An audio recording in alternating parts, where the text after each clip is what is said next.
সারা দেশের মতো চট্টগ্রামেও চলছে অপারেশন ডেভিল হান্ট। চট্টগ্রামের বিভিন্ন থানা এলাকায় অভিযান চালিয়ে মোট ১৯ জনকে আটক করা হয়েছে। দর্শক, চট্টগ্রামের আরো খবর আমরা জানবো। এই মুহূর্তে সহকর্মী রাজীব বড়ুয়া যুক্ত হচ্ছেন আমাদের সঙ্গে। রাজীব, যৌথ বাহিনীর অভিযান কেমন চলছে চট্টগ্রামে এবং আটকের সংখ্যা বাড়লো কিনা, আর এই অভিযান কতদিন চলবে কিছু জানতে পেরেছেন কিনা?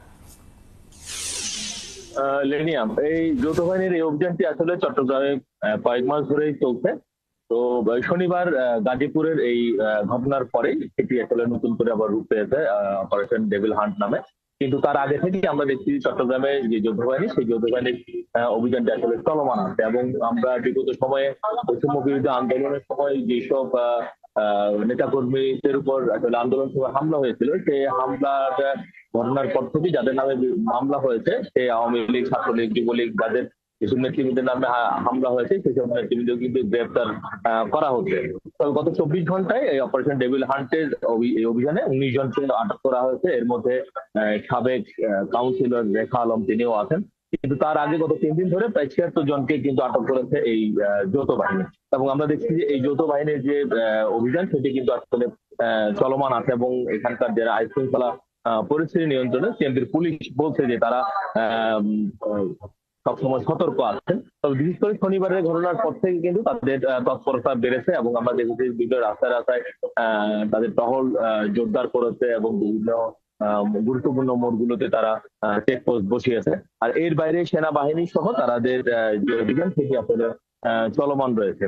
আর এর বাইরে র্যাব এবং যে বিজিবি, তাদেরও টহল জোরদার রয়েছে।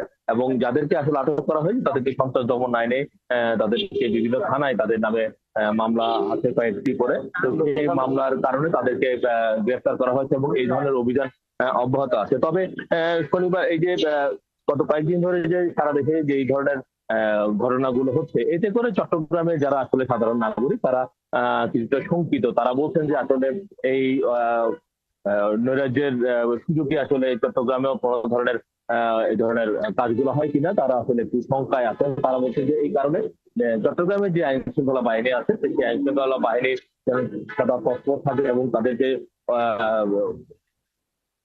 যে অভিযান এবং তাদের তৎপরতাটা একটু তারা আসলে ফারুক এটা আসলে চান। তারা বলছেন যে এই ধরনের সন্ত্রাসের সুযোগে নৈরাজ্য যেন কেউ করতে না পারে, সেই বিষয়ে তারা এখানে আইন শৃঙ্খলা বাহিনীর সহযোগিতা চাচ্ছেন। এবং পুলিশের পক্ষ থেকে আসলে বলা হচ্ছে যে যেসব গত ৫ই আগস্টের পর থেকে বৈষম্য বিরোধী আন্দোলনের সময় যেসব মামলাগুলো হয়েছে, সেই মামলায় যাদের নাম আছে, সেই তাদেরকে আসলে ধরার জন্য তারা সচেষ্ট আছেন এবং তাদের প্রতিদিন একটা অভিযানটা পরিচালনা করছেন। এবং সামনের দিনে সেই অভিযানটা আরো জোরদার হবে। রাজীব বড়ুয়া, অসংখ্য ধন্যবাদ। আমরা নিশ্চয়ই আপনার মাধ্যমে